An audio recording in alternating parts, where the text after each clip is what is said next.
लोग देख लीजिए कि हम आपको दिखाने का प्रयास कर रहे हैं।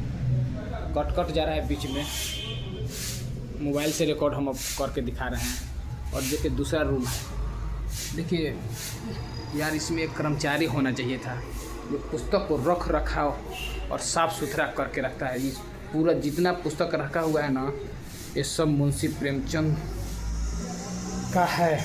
देख लीजिए, ये सब अलमीरा में सजाया हुआ पुस्तक है, हम आपको दिखा रहे हैं। सब उन्हीं का है। देखिए, और ये टेबल पड़ा हुआ है, माँ सरस्वती यही है। देखिए, ये हैं हमारे पुरुष मुंशी प्रेमचंद, जो आज भी हम उनकी पुरानी गाथा को गाते हैं। पता नहीं कितने दिन तक, जब तक दुनिया रहेगी, जब तक ये गीत गाता रहेगा। देखिए,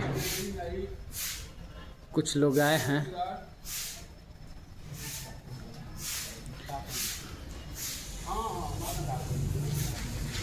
चलिए हम चचा से,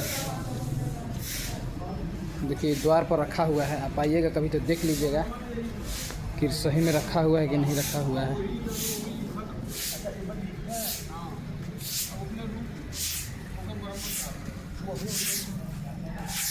और देखिए, जब बहुत ज़्यादा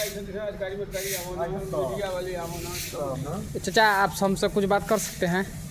बताइए। हम उत्तर प्रदेश में मुंशी प्रेमचंद जी का आवास देखे तो हम सोचे कि थोड़ा अपना रिकॉर्ड बना लें। और देखिए, ये हमारे चचा इधर है। बहुत, यह पूरा भारत ही नहीं चचा, पूरा दुनिया मुंशी प्रेमचंद को जानता है। आज हम भी उनके बारे में पढ़ाते हैं। अनेकों प्रकार की कंपटीशन में पुस्तकें पूछी जाती है परीक्षा में। सरकार को इससे और बेहतर ढंग से इसको रखना चाहिए था, और सरकारी कर्मचारी यहाँ रखना चाहिए था। सरकार को हर साल उसको अनुदान देना चाहिए था, सरकार को रख रखाव का, क्योंकि हमारा यह देश का धरोहर है।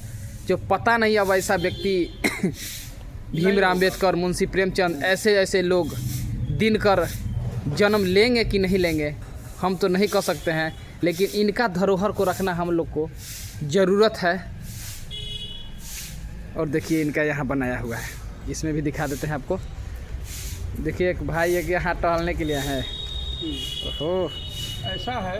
हाँ चाचा, अभी तक आप किताबों में पढ़ रहे थे कि वाराणसी से 5 मील दूर लमही गांव आजमगढ़ वाली रोड पर कहानीकार प्रेमचंद। Okay sir. आज आप मुंशी प्रेमचंद जी के गांव लमही उनके जन्मस्थल पर पहुंच चुके हैं। लम्ही में जब आप चले होंगे तो आपके दिमाग में रहा होगा कि पता नहीं वो लमही कैसा होगा, वहाँ के लोग कैसे होंगे, वहाँ का बदलाव कैसा हुआ होगा, पता नहीं वो लम्हिया में लोग आते होते हैं कि नहीं आते हैं। ये सब तमाम विचार आपके दिमाग में आया और आप जो है मुंशी प्रेमचंद जी के गांव लमही उनके जन्मस्थली पर पहुँचे। यही जो है बीच में आंगन था, किनारे किनारे कमरे थे, सम्मिलित परिवार इसी पर रह रहा था। ये हमारे महान साहित्यकार इसी जगह पैदा हुए जहाँ मूर्तियाँ लगी हुई है। सच तो यह है कि लोग पूछते हैं कि प्रेमचंद जी कहानीकार कैसे हो गए। सच्चाई यह है कि समय के थपेड़ों ने प्रेमचंद को पहले कहानी बनाया, इसके बाद वो कहानीकार हो गए। गांव में कहावत कहते कि जाके पाँव न फटे बेवाई हु का जाने पीठ पर आई। तो प्रेमचंद जी बचपन से ही सब कुछ झेलना शुरू किया। प्रेमचंद को तो बहुत बड़ा आवारा होना चाहिए था, इसलिए कि 7 साल तक पहुँचते होते माता का साथ छूट गया। 15 साल तक पहुँचते पिता की साया ही हट गई। कहते हैं कि माँ की ममता और पिता की क्षमता का अंदाज़ा कोई नहीं लगा सकता, लेकिन प्रेमचंद को जो है इन दोनों का जो है कि सामना करना पड़ा। न माँ की ममता मिल पाई और न पिता की छाया और क्षमता ही देख पाए। तो प्रेमचंद जी ने जो है सारी चीज़ें जो है यहाँ पर जो कि देखा और उसको अपने कहानी के माध्यम से दूर करने का एक सफल प्रयास किया। सच्चाई तो यह है कि प्रेमचंद जी पहले कहानी बने, इसके बाद वो कहानीकार बने। तो यहीं से उन्होंने जो है सारी जो है कम 400 जो है कहानियाँ, 15 उपन्यास, विदेशी राइटरों का अनुवाद, महापुरुषों की जीवनियाँ, ये सब तमाम जो है लिखे। सच्चाई तो यह है कि आज अगर देखा जाए तो हिंदी की बात की जाती है। आज हमारा हिंदी भाषी देश है, जहाँ की आज जो है कि हिंदी साहित्य प्रेमचंद द्वारा हिंदी साहित्य का विदेशों में महत्व अगर किसी ने दिखाया तो प्रेमचंद। शायद अगर प्रेमचंद की हिंदी साहित्य नहीं लिखी गई होती तो हमारे भारतवर्ष का हिंदी साहित्य अधूरा रह गया होता, जिसको पूरा करने के बाद प्रेमचंद। सच्चाई तो यह है कि प्रेमचंद जी एक उपन्यासकार, कहानीकार, नाटककार, पत्रकार, चित्रकार, फिल्मकार, अनुवादककार, जितना थे। तो वो प्रेमचंद जी यहीं से जो है तमाम कहानियाँ लिखी। ये प्रेमचंद का मकान हो गया। एक पीछे जो आप सफ़ेद वाला देख रहे हैं, प्रेमचंद जी उसी में लिखने का कार्य करते थे। आज ये धरोहर एक कहानियों की बयान करती है कि क्या वो समय रहा होगा जहाँ से कि प्रेमचंद जी ने गाँव की समस्याओं को देखा। सच्चाई तो है कि हमारा भारतवर्ष गाँव का देश है, हमारे भारत की आत्मा गाँव में बसती है। और प्रेमचंद जी गाँव में ही पैदा हुए। यहाँ के तमाम शोषण, अन्याय, अत्याचार, अंधविश्वास को देखा, झेला। सोचा कि अगर यह स्थिति है तो हमारे भारत के भविष्य के लिए ठीक नहीं है। सच्चाई तो यह है कि प्रेमचंद जी एक देशभक्त और समाज सुधारक दोनों थे। तब प्रेमचंद जी देशभक्ति से ओतप्रोत होकर के लिखा था सोजे वतन। वह 5 कहानियों का संग्रह है जिसमें दुनिया का सबसे अनमोल रतन शेख मखमूद यही ये मेरा वतन है, शोक का पुरस्कार, सांसारिक उद्देश्य। पहली ही कहानी की कई पंक्ति ने अंग्रेजों की बुनियादें हिला दी कि खून का वह आखिरी कतरा जो वतन की हिफाजत में गिरे वही दुनिया का सबसे चीज़ है। अंग्रेजों को लगा कि बड़ी क्रांतिकारी किताब है, उसका पता लगाया जाए। पता लगा कि जो है जो कोई टीचर है वही जो लिख रहे हैं। सारी प्रतियां प्रेमचंद की जब्त करके आग के हवाले कर दी गई। आज तक ऐसा कोई साहित्यकार नहीं हुआ होगा जिसका साहित्य देश के आज़ादी के लिए चिता पर चढ़ा दी गई। कोई था तो हमारे लम्हे से कलम सिपाही प्रेमचंद। आज सच्चाई है कि मैं प्रेमचंद के विचारों से ही प्रभावित होकर के यहाँ पर एक निःशुल्क पुस्तकालय मैं यहाँ पर चलाता हूँ। यहाँ साफ़ सफाई, देख रेख, बताना दिखाना। तो यहाँ पर जो है यहाँ का मैं केयरटेकर हूँ। और सारे लोग जितने भी यहाँ पर चाहे विदेश के आए, चाहे यहाँ के आए, चाहे वहाँ के आए, तो आज प्रेमचंद के बारे में मैं उनको अवगत कराता हूँ कि आज लम्हे क्या है, वहाँ के लोग क्या हैं, और जो है कि आज लम्हे इतना प्रसिद्ध क्यों है, आज प्रेमचंद जी हमारे इतना प्रसिद्ध क्यों हो गए। यही वो लम्हे गाँव है जहाँ से कि रूस, America, France, German, Italy, England, पुर्तगाल, चिली, कनाडा तमाम जगहों से लोग आते हैं कि वह कौन सा ऐसा शख्स था जिन्होंने मानव की पीड़ा को समझा और कहानी से कहानी को बदलने का एक सफल प्रयास किया। तो वह थे हमारे लम्हे से कलम सिपाही प्रेमचंद। चाचा, अब हम ये बात आपसे पूछना चाहते हैं और करना चाहते हैं कि कलम के सिपाही प्रेमचंद के यहाँ पैतृक स्थान है, उनका पूर्वज अभी है या नहीं? इनके पूर्वज जो हैं, इनके जो है बेटे, 2 बेटे थे, तिब्बत राय और अमृत राय। यहाँ से सन 59 में लोग छोड़ के चले गए इलाहाबाद। अब जी ये नागरिक प्राणी को दान दे दिए।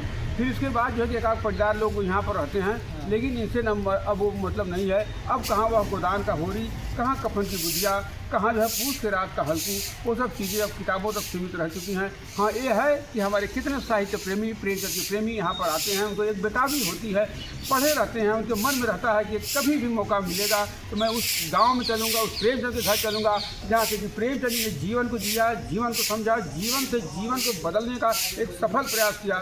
यहाँ पर तमाम लोग आते हैं और जो पटदार के लोग भी हैं, लेकिन अभी सरकारी होगा, हमारी स्वच्छ देख रेख में रहता है। और ये यहाँ पर जो है निःशुल्क पुस्तकालय मैं अपना जो भी चलाता हूँ, लोगों को बताता हूँ, दिखाता हूँ। लोग कहानी पढ़ करके बताते हैं और मैं कहानी बन करके बताता हूँ और मैं खुदा कहानी हूँ।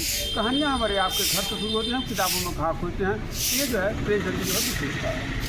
चाचा, तो यहाँ पर तो ये तो आपके द्वारा रख रखाव है, लेकिन सरकार को इसको और अच्छा विकास करना चाहिए। नहीं देखिए, तरफ बच्चों आपको भी है, तरफ हमको भी है, लेकिन यहाँ नेता लोग आते हैं। आपका कार्य तो बड़ा सराहनीय है, पीठ ठोक के चले था। जबकि प्रेमचंद के पुस्तकालय के नाम पर, स्मारक के नाम पर इतना ऐसा होना चाहिए कि ये एक भव्यता होनी चाहिए। यहाँ लोग आते हैं, मायूस हो जाते हैं कि लगता है कि प्रेमचंद जी आम आदमी के लेखक थे, आम ही रह गए, खास नहीं हो पाए। तो एक कसक आपको भी है, हमको भी है, हमारे सरकार को चाहिए, हमारे अधिकारियों को चाहिए कि ये जो है इन तरह का जो है विकास हो, और प्रेमचंद क्षेत्र का, गांव का, ये लोग आवें और यहाँ से प्रेमचंद मय होकर के जाएँ। दोस्तों, हम आपके सामने बिहार, पटना, रानी तालाब थाना, लहलादपुर गांव से आते हैं। मेरा नाम सरोज कुमार है और हम यहाँ पर आए हैं एग्जाम देने। और हम देखें तो इन चाचा से देखते हैं कि थोड़ा बात कर लेते हैं। हर चीज़ की अनुमति चाहिए तो बोले कि ठीक है कर लो। अब हम इन चाचा से सारी चीज़ों को बातचीत कर रहे हैं और आपको बताना चाहते हैं कि सरकार को इस पर कितना विकास करने का ध्यान है और ध्यान होना चाहिए या नहीं। यह उत्तर प्रदेश ही नहीं, पूरे भारत का यह धरोहर है जिसको सरकार को पूरा विकसित करना चाहिए और बढ़ चढ़ करके। जो चचा को कहना है कि नेता लोग आते हैं और इसको पीठ पर हाथ थपथपा कर चले जाते हैं कि सब विकास होगा। लोग अपने काम से मतलब रखते हैं और विद्यार्थी आते हैं, कुछ पढ़ते हैं।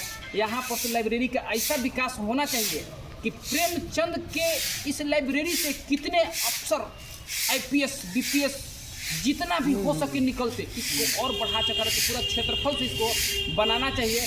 कुछ लोगों का कहना है कि यहाँ पर चाचा तालाब भी है, बगल में। हम आपको तालाब को दिखाने का काम करेंगे अभी कुछ समय के बाद, जो कि हम यहाँ पर उनका स्मारक के स्मृति पैतृक का स्थान पर हैं। चाचा, अब उनको सरकार, उनका जो पूर्वज है, उनको कुछ सहायता या फिर कोई उनको आगे में विकास करने का काम किया है? देखिए प्रेस करके तो परिवार के लोग जो है चाहते हैं, यहीं पर मीडिया वाले आए उससे पूछे जो है तो कहे अभी सरकार का हो गया, सरकार अपने तरीके से करेगी, तो वो जो है सरकार के ऊपर जो कि छोड़ दिए हैं।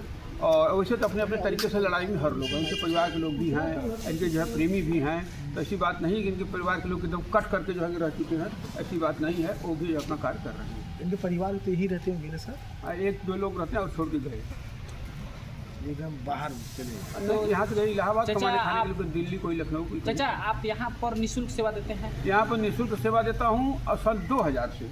ओहो हो, आप तो पूजनीय हैं जो इनका धरोहर पैतृक स्थान पे इतना साफ सफाई, इतना ये सच्चाई ये है बना करके रखना। लोग सरकार को हमसे- तो चचा को ही कर्मचारी चुनना चाहिए। हम ये बात कहेंगे योगी सरकार, योगी जी से कि मेरे चचा को ही आप जितना इनका एज हो सके सेवा करने का यहाँ पैतृक स्थान पर इनको रखिए और इनको एक मैनेजमेंट के रूप में रखिए जहाँ पर लोग हर साफ सफाई और इसको विकास करने का काम कीजिए ताकि उत्तर प्रदेश के छात्रों को उज्जवल भविष्य बन सके और यहाँ से सभी लोग अच्छे अच्छे अफसर बनकर निकलेंगे।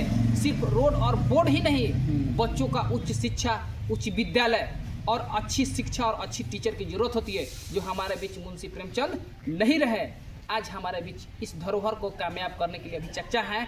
कुछ समय भी आएगा, ऐसा समय जो चचा भी हमारे चले जाएंगे, फिर दूसरे कोई आएंगे, लेकिन इस धरोहर को बरकरार रखने के लिए चचा कोई कर्मचारी चाहिए या नहीं चाहिए? नहीं तो होना ही चाहिए, यहाँ तो होना ही बहुत कुछ चाहिए। होना चाहिए। यहाँ पर हर सुविधा होना चाहिए, पानी से लेके बाथरूम से लेके लाइब्रेरी तो पहले होना चाहिए बच्चों को पढ़ने के लिए। हाँ, हर प्रेमचंद पुस्तक की पहचान तो लम्ब किताबों से थी। यहाँ जैसे नालंदा विश्वविद्यालय, सातक्षर शिला विश्वविद्यालय था, उस तरह का यहाँ पर अभी धरोहर होना चाहिए, है कि नहीं चचा?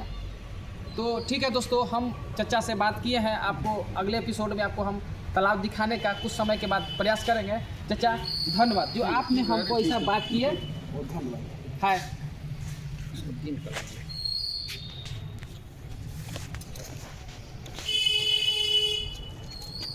यहाँ तो दिन भर